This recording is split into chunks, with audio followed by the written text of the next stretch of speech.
Sometimes, when you look around, everything seems still and calm on the surface. And then you detect a little disturbance. And you know for sure that underneath the surface lies some other secret world.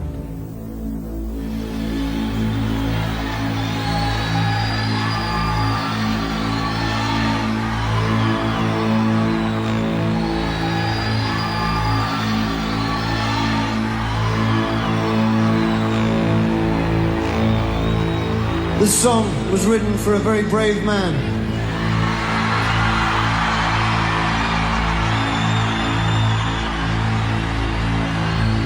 A man who preached non-violence in a state which has racism enshrined in its constitution. A man who was imprisoned, tortured and killed in a jail in South Africa. This is for Stephen Biko.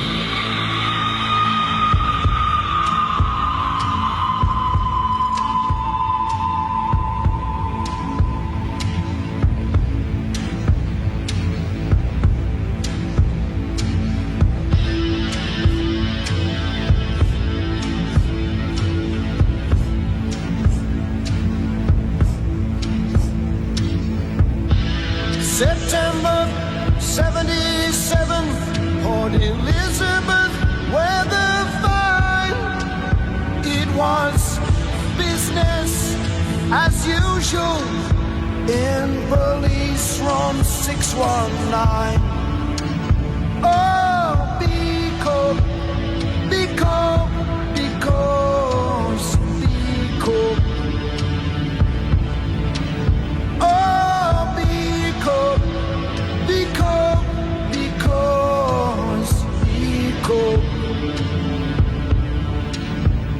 That song meant that when the Amnesty were doing a tour in '86 in America called Conspiracy of Hope, I got a call from Bono saying, we want you to be in this tour for human rights. And then in '88, I took over and did the same job, hustling other artists. And then for the first time, I started meeting people who'd been tortured, meeting people who'd seen their family shot dead in front of them, and it's no longer something outside that you read about or watch on television. And they say to you, you can make a difference to our lives. It's very hard to say, I'm busy. So, although we still do that a lot. So I think that got me engaged, and then things have grown out of that. The rhythm is around me, the rhythm has control, the rhythm is inside me, the rhythm has my soul.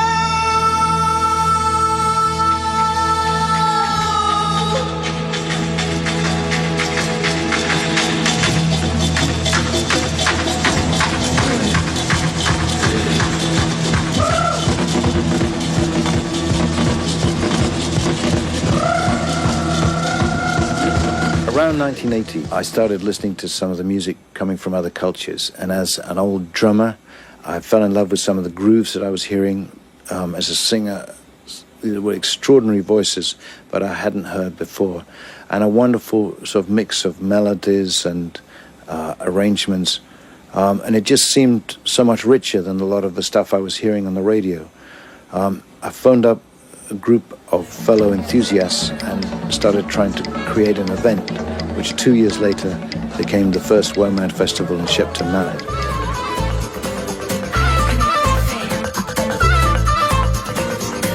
Oh, sound system. Boom!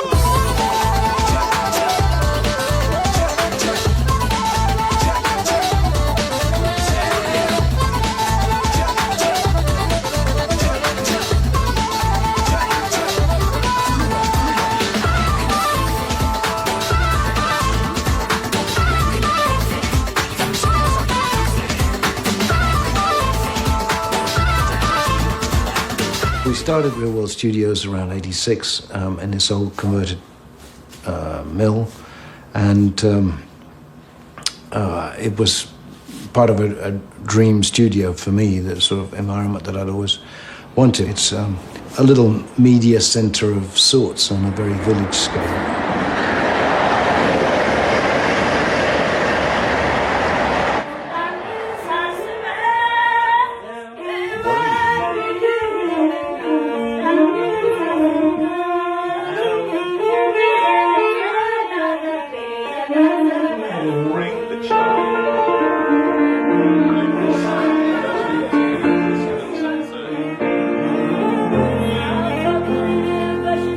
It's been something of a cultural shock, and I think a big experience for the Ethiopian element who've come across, because they've never been in a residential studio like Real World, and in fact neither have I, although I've been here before. It is a unique setting and a unique studio with a unique sound. It's very laid back and easygoing.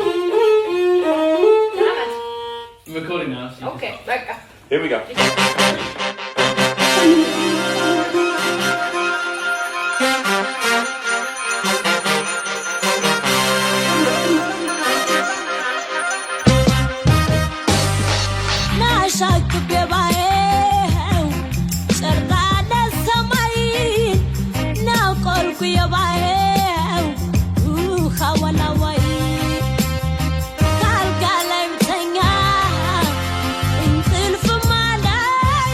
It's also not possible to find piano in Ethiopia. It's not so much possible. Since I start music, the last 6 years, 5 years actually, I didn't have a piano. So it's nice to get it here.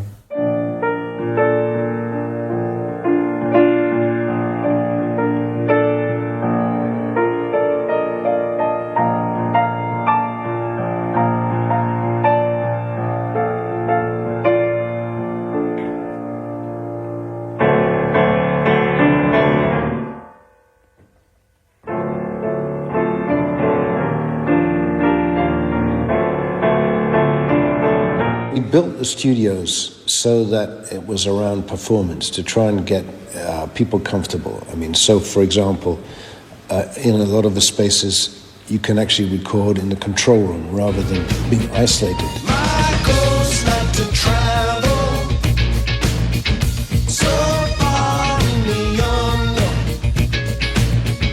My goal's not to travel so deep into your space.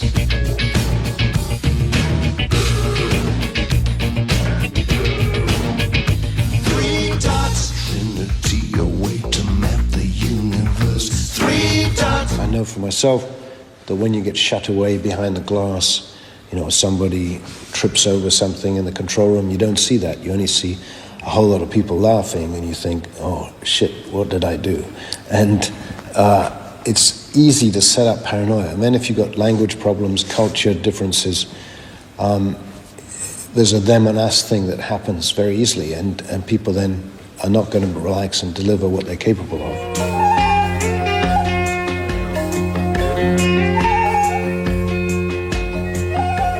And I think all musicians are interested in collaboration. And I think when people are concerned about purism, they're denying the ability of a traditional artist to grow as an artist. One of the challenges is the instruments they have are tuned to both a different pitch and a different scale than any of the instruments we have. So we're just trying to figure out, should we tune everything to them, or should they try and tune to us? And we finally came to the conclusion that we have to tune to them, which means we have to retune every instrument we use on this album.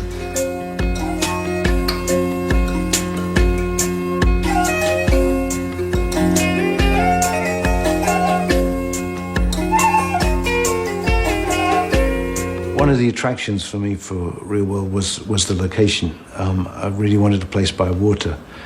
I don't know if it's the fact that any time you look at the surface of water, it's a sort of eternally moving thing. And I think in Native American cultures, there's a saying, when you cross water, you move to a new world. We generally cross the water going to the studio. We aimed the studio and the control room not looking into the big room at the musicians. We turned it round to look at where we created a pond at the ducks and the swans that live there. But it means if you ever work very late or through the night, normally in a underground studio, you know, you don't know what time of day or night it is. And here you see the light fade and sunrise and the mist coming in on the water and the bird life. And now we have an otter there as well. So there are other entertainments. C sharp, D, C sharp, C. But don't worry now, Abdullah, we'll do it another time.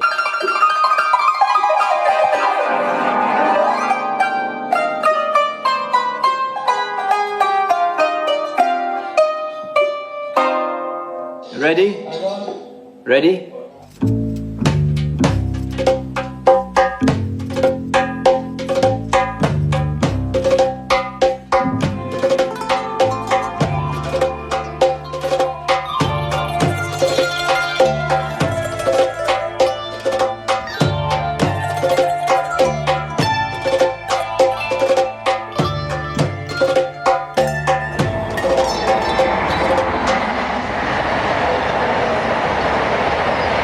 Downside for building a studio right here is that the biggest, fastest railway line in the area is literally 20 yards to this side.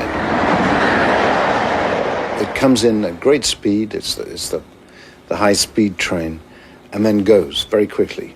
So it's like in this rural utopian garden, there is a sudden burst of urban contemporary life, just to remind you where you are and who you are.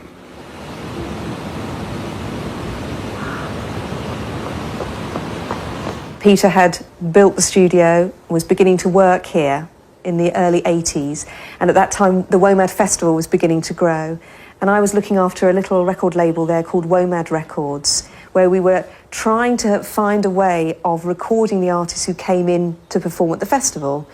We had so many wonderful musicians passing through that we thought it was a great opportunity to capture some music. And so we wrote to Peter and asked him if he had ever thought about starting a label. Well, I never wanted to start a record label. I thought, you know, the relationship between record label and artist is often like a marriage. You know, it's great in the honeymoon, and it doesn't always survive. You know, there are times when you love your record company, there are times when you don't, and when you think you're being ignored and forgotten. And this is a normal part of life, and I thought, I'll just stay on the artist side.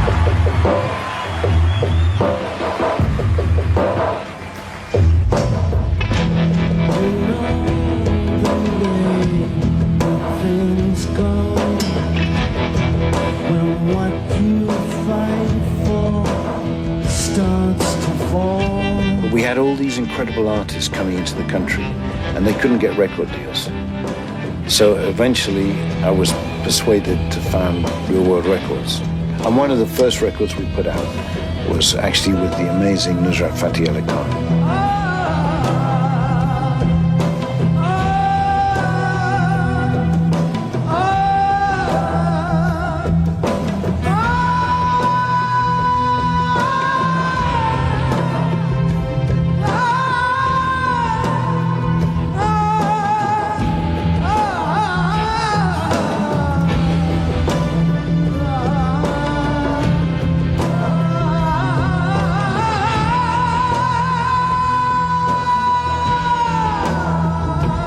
In its 20-year history, Real World has released about 160 titles. A lot of those are the product of fusions or collaborations between musicians from different parts of the world or producers and artists from different backgrounds.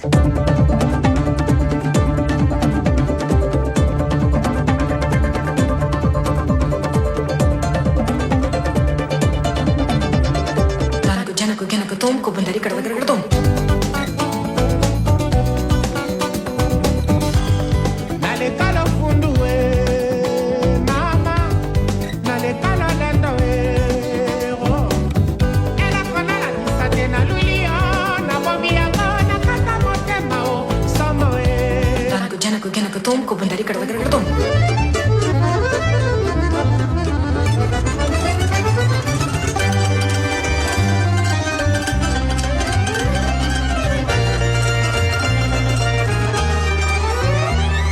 Dan ko jana ko gana ko tom, ko bandari kada tom. You only call me when you're drunk. I can tell by your voice. It's the only time that you open up to me and tell me that you love me. The first thing that I do. Dan ko jana ko gana ko tom, ko bandari kada tom.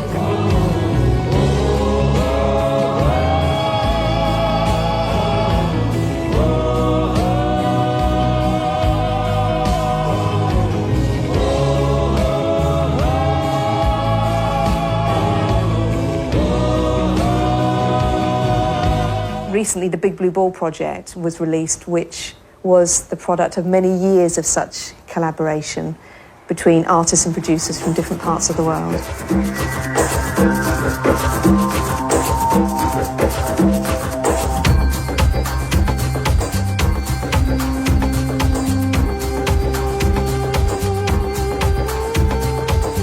Was ist das Big Blue Ball?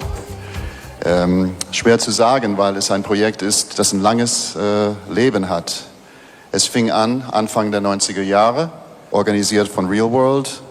Künstler, Musiker aus allen möglichen Richtungen, aus allen möglichen Ländern sind zusammengekommen und haben während sogenannten Recording Weeks in 1991, 92 und auch 95 gejammt, gespielt.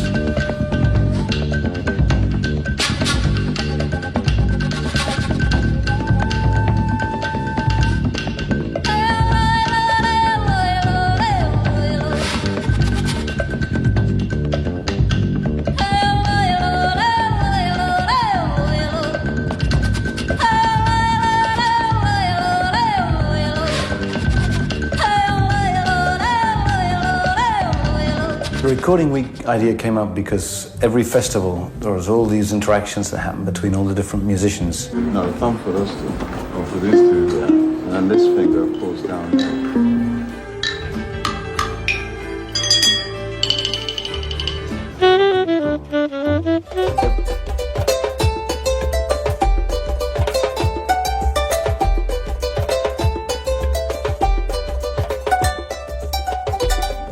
Now, as you can hear, you have these sort of sessions going on and the place becomes like a nightclub. But normally when we do these things, it's one session at a time.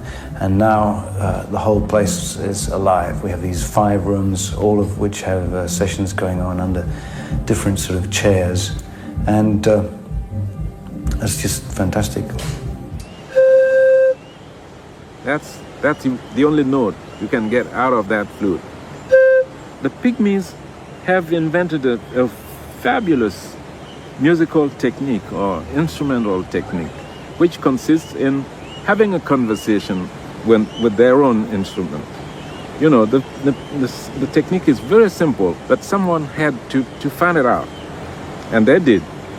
You ask the flute to speak to you, and the flute says something like, and you reply to the flute by saying,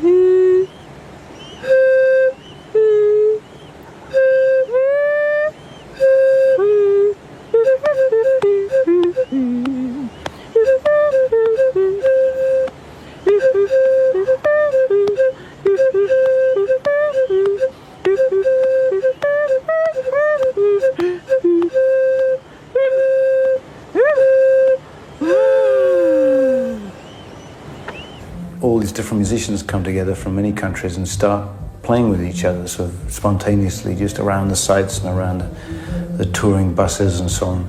And we thought it would be great if this time, instead of just letting that flow into the wind, we should actually grab them all here, record them, and create a lot of situations where people could interact together.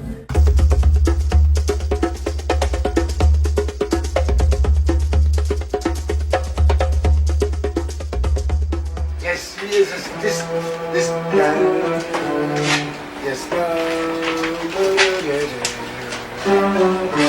Yes. And down.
I could almost be, you could just play along and just be going, and Dave could just go in and out at the point that he knows. I can play. That 4 bars is not for beat, 4 bars.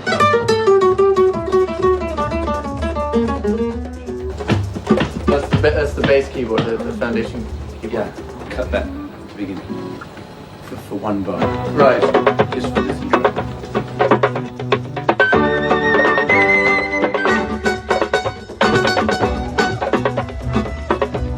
Just dead interesting combinations, you know. Like one, the flamenco player explaining a song via an interpreter to Arona from Senegal, you know. The process of them explaining it to each other, let alone the music, is interesting, you know. It's fascinating.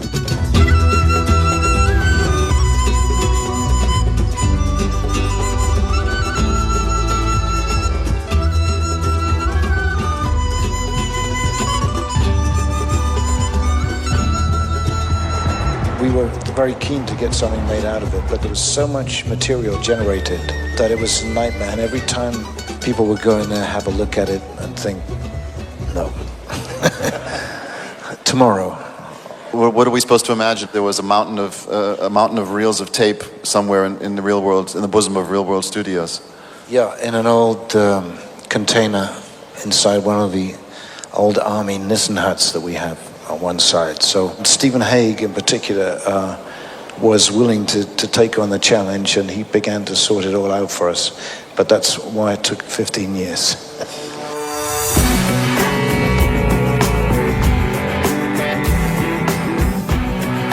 Rick and I developed a concept, and we asked a couple of visual artists to create an exhibition around the Big Blue Ball.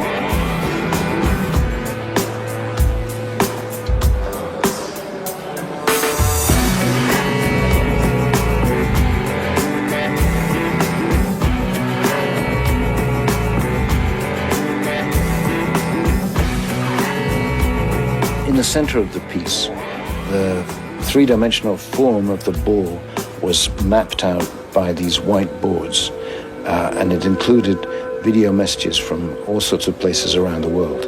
One of the pieces I particularly enjoyed was by Marcus Kreis. It was a scene of kids playing with the global football, but it was beautifully shot from above. Die Grundidee von Souvenirs from the Earth ist, die großen flachen Bildschirme in futuristische Gemälde zu verwandeln. Wir tun heute so, als ob wir Bilder für morgen machen. Das heißt, wir kommen aus der Zukunft und müssen jetzt ganz schnell auf der ganzen Erde verschiedene Souvenirs abgreifen, filmen, um die dann in eine Konserve zu packen, damit man sich später, wenn die Erde richtig explodiert ist, dann daran erinnern kann. The project that we've just been working on, the Big Blue Ball, is, I think, an act of globalization. It's an act of trying to bring the world together and to explore it. The moon, it whispers a loud voice. The scream just a day ago. Globalization, I think, has had a lot of bad publicity.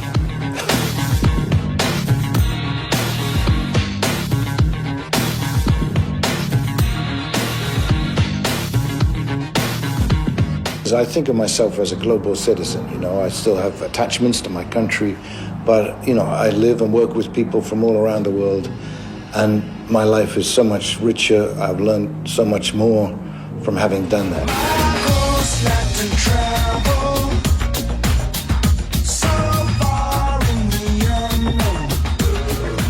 I think we are at a unique point in our evolution, because for the very first time, anyone on the planet can communicate with anyone else on a planet. In the same way that I can go into Google Earth and actually go down to the tree in my garden, I should be able to, on every statistic like that, drill down and zoom in to the person who's lost their house in a cyclone, who's got HIV, who's in a war zone and hear their experience, their story, not in the words of the news channel, but in their words, so they can speak for themselves and be seen and heard. So I would call that a fundamental human right and something we can now do with this technology, layer one. We have a thing called Witness, witness.org.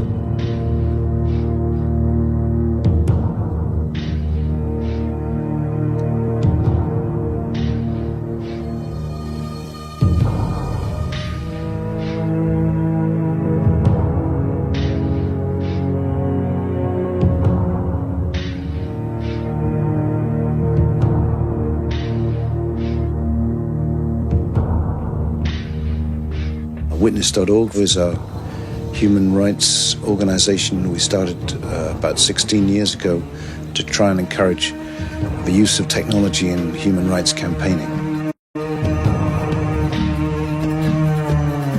And the dream is that anyone that has bad stuff happening to them might be able to upload video, images or photos or text of what's gone on, of their story and their experience.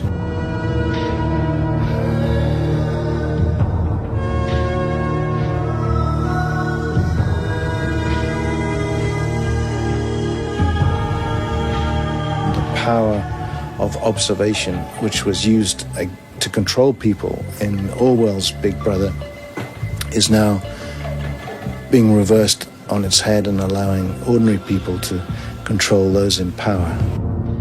Layer 2 is connectivity and campaigning, where having told these stories, you know there are people who care about them or who might care about them, and the people who are campaigning about them. How do you connect them around the world in such a way that can make a difference? Hi, my name is Becky. I work on special projects here at Witness. And my colleague Bukeni Waruzi and I headed to Kinshasa to raise awareness about the issue of HIV and AIDS. And we wanted to utilize a powerful figure in the region, Youssou N'Dour, who's an amazing Senegalese musician who cares about this issue deeply. With the AIDS project for Witness in the Congo, it was wonderful to get the help of Youssou and getting the attention of the issue to a much wider audience. AIDS is particularly pertinent to us because it has robbed us of some of our favorite and much loved artists, and both Hukwe and Charles Zawase would be good examples.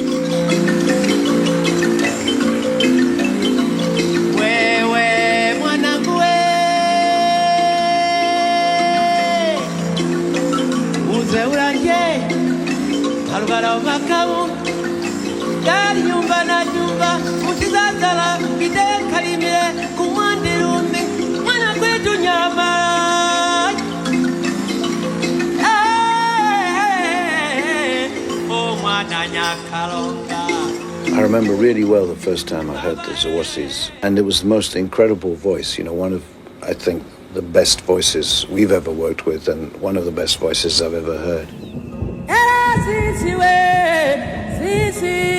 Vijana kutoka Tanzania,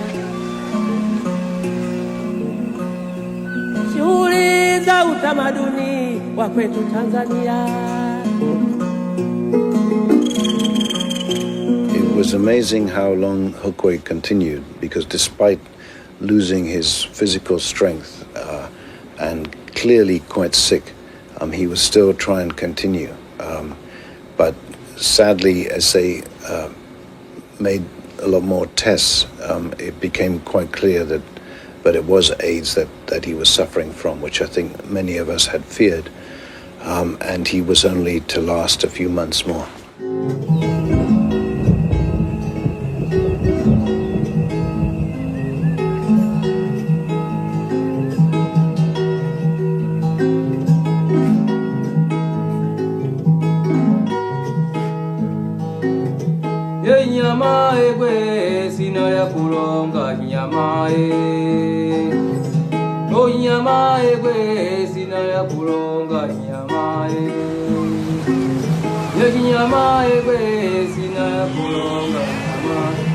On the death of Hukwe Zawase, Charles, his nephew, took up the responsibility for the musical endeavours of the family, the touring and the recording. Anapiga vile vile kama baba, anaimba, anatufundisha kama baba, na alikuwa na nguvu zake tu, hajawa yuko karibiani kuchoka labda aache, hapana.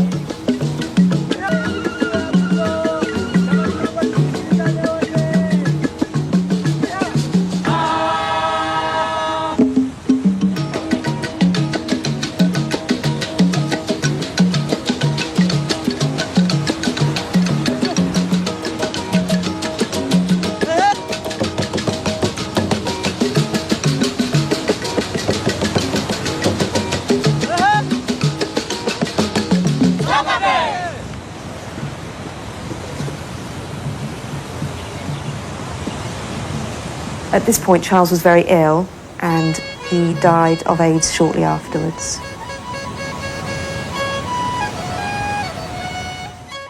You suddenly get a real sense of the devastation that the disease causes when you lose someone close. Tunakosa kuuza miziki yetu, tunakosa kuuza miziki yetu CD na nini vitu kama hivi, kwa sababu ya kuonyeshewa vidole, ambacho ni kitu hicho ambacho hata hakipo. Sisi tunakosa kazi, watu wanakuja, na mtu anaweza kuwa na kampuni yake kuja kutaka kufanya kazi na familia zao, mtu anashindwa kuja kufanya kwa sababu anajua wale wanaumu. We thought that one way that we could help to encourage a group to come out and start touring again was to finish the record that Charles had been unable to do on his death, and produce that and make that available and bring the group back to the West for touring.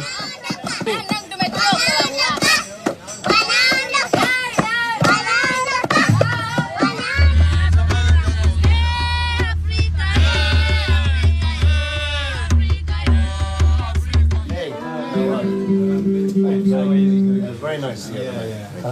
Brilliant. Very good to see you again. Smash the watch,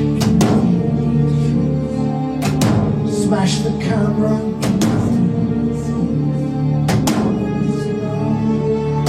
lost control, it's inside me. The rhythm has my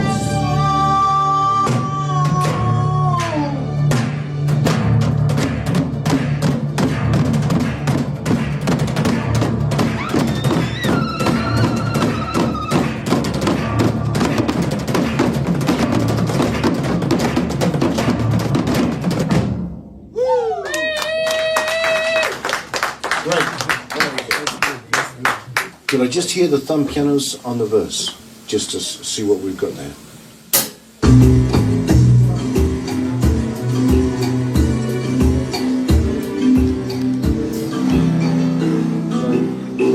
Excuse me, so I think that the key is probably too different. Yeah.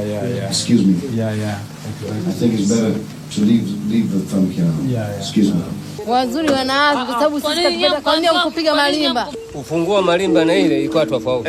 Ingekuwa kizeze vingelingana kwa nini ungechuma. Dani kashindwa. Mlima Tanzania kwenda kulima. Kubali dinyi hai. Chunga ng'ombe.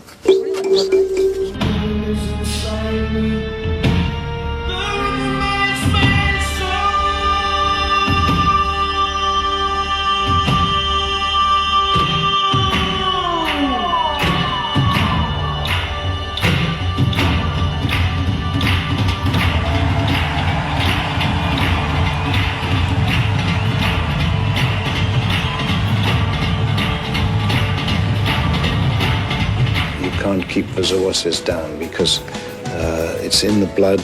Music is everywhere around them, and they are in their new form still making wonderful music.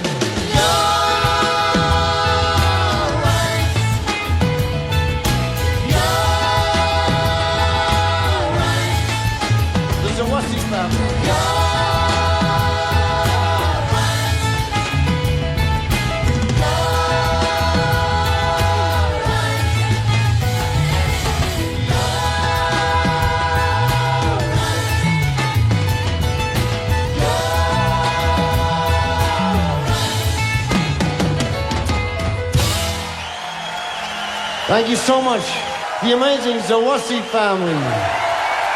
Thanks to you.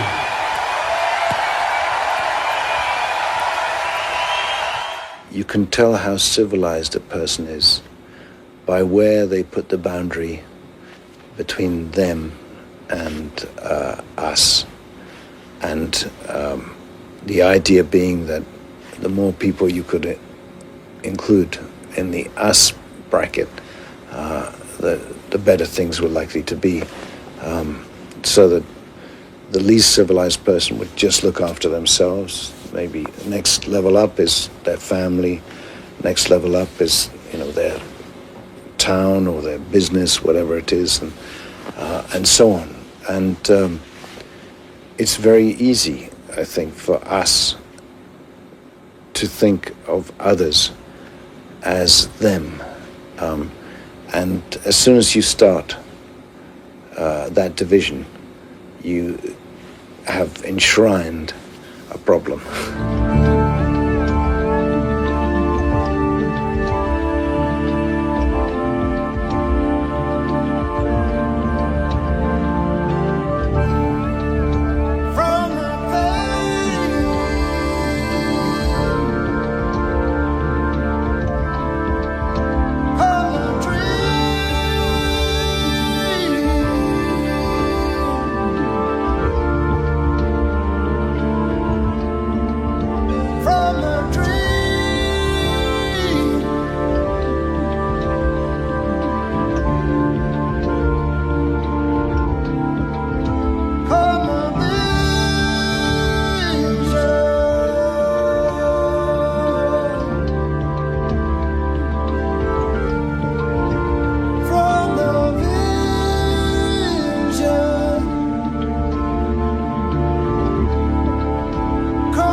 In 2005, in the summertime, I was on holiday, and Peter called me and said, "Dickie, I've just had a phone call.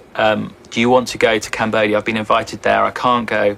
Can you go to Cambodia and find this blind musician that I've been told about called Kong Nai?" ទីមួយមកបាននេះដោយសារសិល្បៈខ្មែរអមតៈជាកម្មវិធីរបស់អង្គការអប់រំពិភពលោក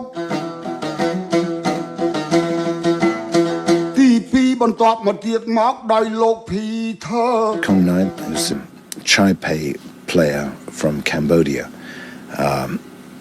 He survived the killing fields of the Khmer Rouge, who, with Pol Pot, systematically went after intellectuals and artists, and I think decimated or killed 90% of the artists in the country.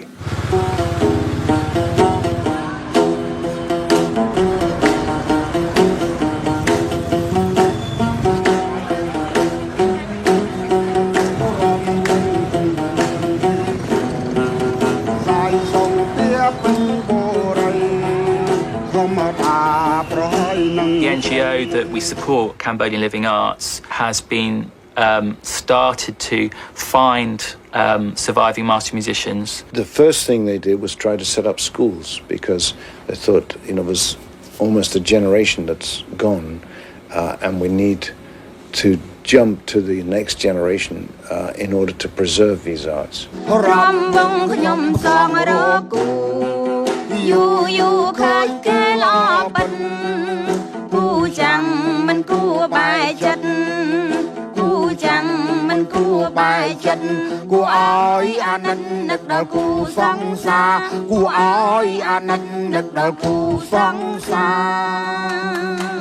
When I went to Cambodia, I also became aware of another master, Eng Satol.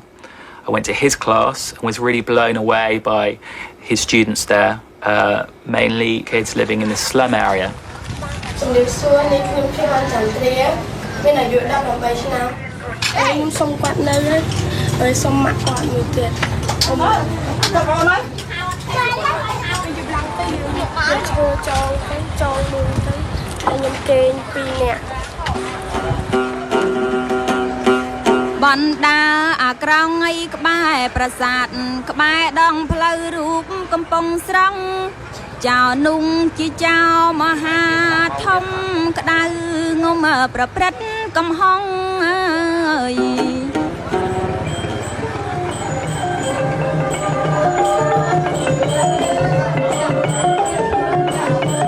I saw this class, was blown away by it and thought maybe one year we'll bring over Kong Nai, but in another year we should bring over this class because they're a real showcase for what young Cambodia is doing now. I decided to take this group and bring them over to England and bring them to WOMAD and connect them with real world.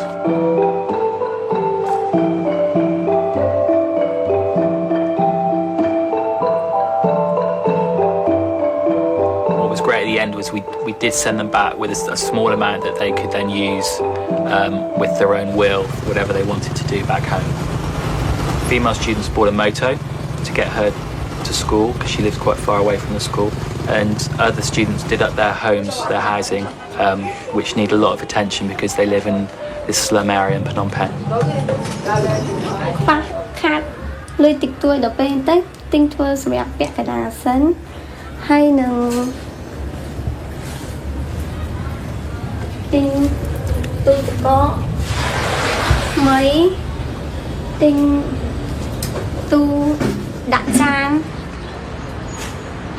Unfortunately, this story doesn't have a happy ending.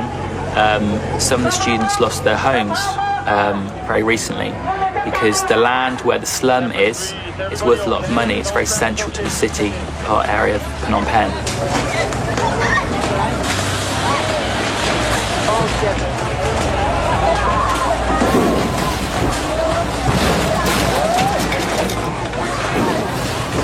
I was working with Peter in the studio and I got word that this had happened just that night, that they'd lost their homes.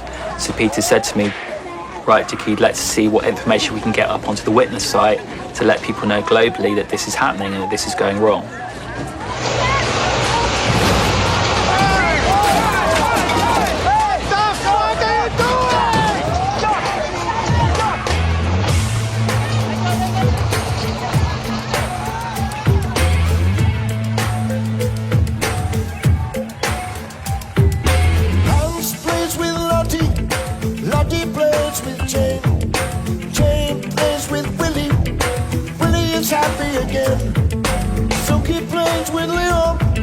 Sasha plays with Brit. Adam builds a bonfire. Enrico plays with it.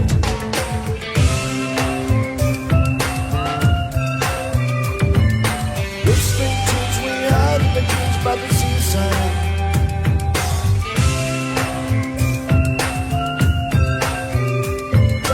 Listening tunes we piss on the dudes in the jungle. It's so rockin'. Looks good, cool, they probably will. Games without frontiers, war without tears.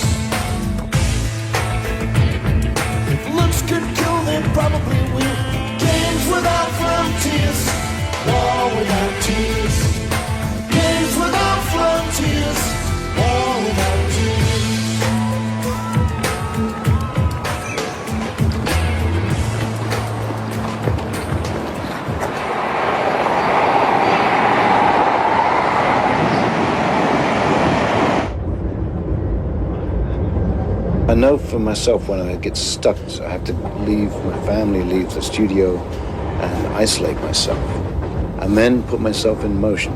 My theory is that you have peripheral mental stimulation, visual stimulation, from passing background.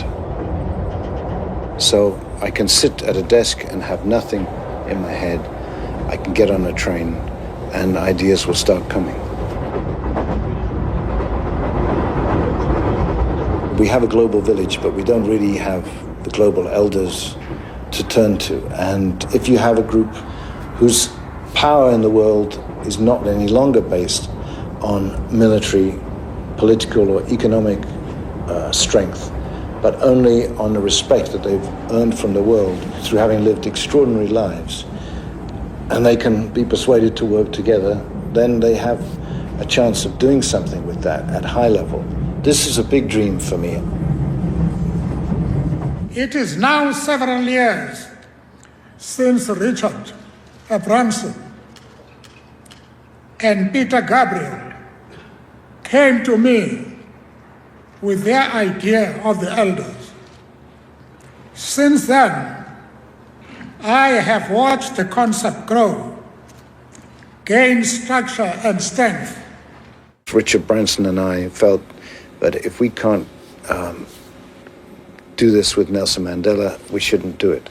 That he was the only person really to found this.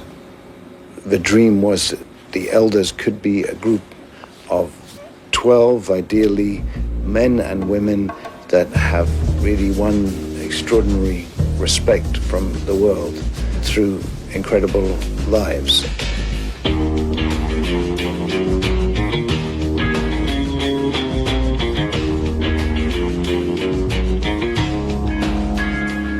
The structures we have to deal with these problems are often tied down by political, economic, and geographical constraints. You have a really interesting standoff at the moment in Darfur with Bashir up for trial in The Hague, and now he pulls out all the aid agencies, and so there's hundreds of thousands of people without food, without medicine, and the international community is powerless or seemingly powerless to do anything. The elders may not be able to help, but if this new ecosystem emerges, which really integrates technology and ground movements, and has some people at the top who can make phone calls to any leader in the world and will have them put through, then you have at least a way better chance than you have at present. So this is part of the dream. You